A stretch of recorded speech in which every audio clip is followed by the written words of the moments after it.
President Joe Biden has admitted that he used the wrong word. He made a mistake during his State of the Union speech by using the term illegals, and MAGA is pouncing on him. Except, isn't this actually what we want? Wouldn't it be nice if Trump maybe at some point had said, hey, you know what? I did make a mistake. Well, no. The standards are completely different. Here is Joe Biden being interviewed by Jonathan Capehart over the weekend after his State of the Union address. Many important topics came up, and we will start with the question about the use of the term illegal. You know, I noticed the look of surprise on your face when you walked into the chamber and you saw Congresswoman Marjorie Taylor Greene. It was priceless. You feigned shock at seeing her. But during your response to her heckling of you, you used the word illegal when talking about the man who allegedly killed Laken Riley. An undocumented person. And I shouldn't have used illegal. It's undocumented. And look, when I spoke about the difference between Trump and me, one of the things I talked about on the border was that the way he talks about vermin, the way he talks about these people polluting the blood. I talked about what I'm not going to do, what I won't do. I'm not going to treat any of these people with disrespect. Look, they built the country. The reason our economy is growing. We have to control the border and a more orderly flow, but I don't share his view at all. So listen, Joe Biden is just straight up saying, yeah, I used the wrong word. Shouldn't have said it. Undocumented is the term that I should be using. And MAGA is pouncing all over him by saying, look, he doesn't even know what he's saying. He doesn't even know what words, blah, blah, blah, blah, blah. Well, Trump used these words all the time. MAGA uses these words all the time. They never admit that there's a mistake. They never admit that there's a problem. And now they're criticizing Biden for using the term that they actually believe is the word that should be used. Now, I think there's another aspect to this as well, which is especially in conversations with right wingers who use the word illegal. Sometimes you use it in reference to the fact that they use it. Right. So sometimes I will get a caller who talks about, quote, illegals, and I will say the so-called illegals you refer to or something like that. I don't think that there's a hard and fast rule that in every context it's wrong. The context in which Biden used it did play into that dehumanizing use of the word, should have said undocumented, and he says it. And then they attack him for it and go the dementia route and go that it's the wrong word. They use that word all the time. Now, I want to get to some other interesting moments from this very same interview.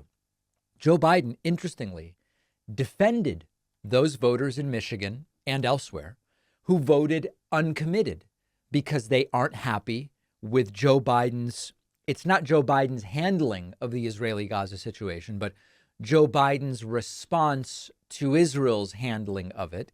And Joe Biden, I think, is doing the right thing here by sort of extending an olive branch and saying, I understand why you're so upset.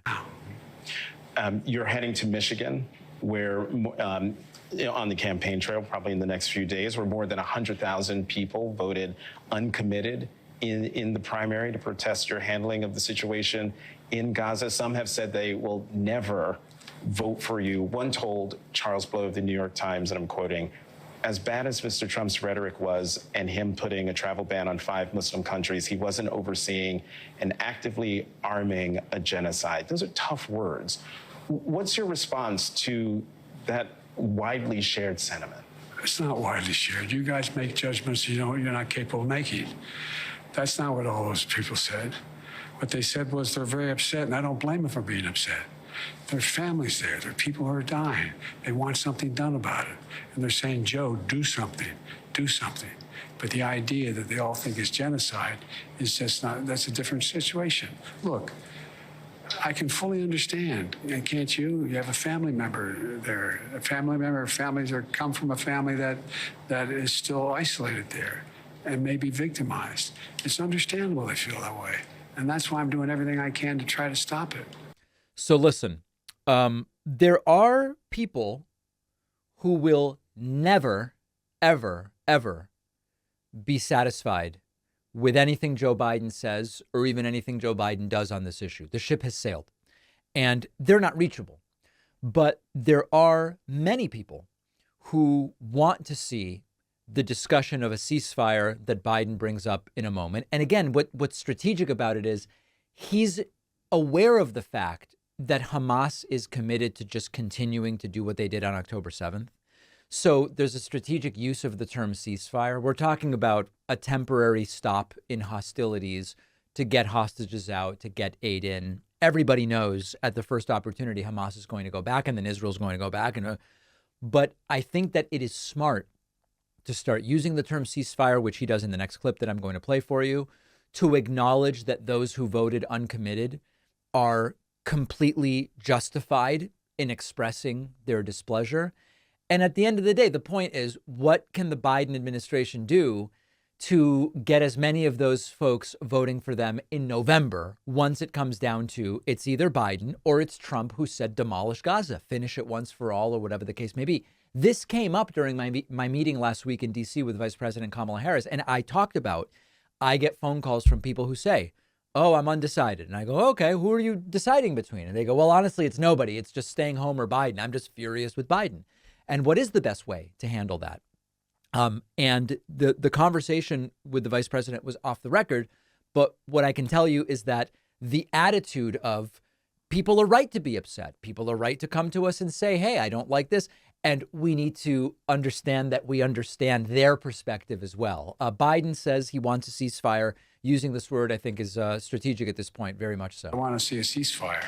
And I'm starting with a major exchange of prisoners for a 6-week period. We're going into Ramadan. It should be nothing happening, and we should build off of that ceasefire. And look, I've spoken with the majority of the Arab leaders from Saudi Arabia to Egypt to Jordan. They're all prepared to fully recognize Israel and begin to rebuild the region. And that's the focus. What comes after Gaza? What's next? It's a tough decision, but there's a lot that can be done. So listen, I don't know at the end of the day how many typical Democratic voters are going to stay home in November because they're angry, but we need to do everything we can to minimize that number, because if your concern is the Palestinian people, the last thing you want is Trump.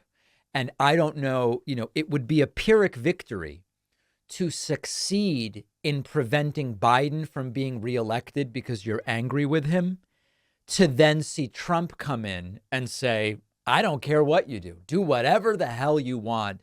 That would be the epitome of a Pyrrhic victory.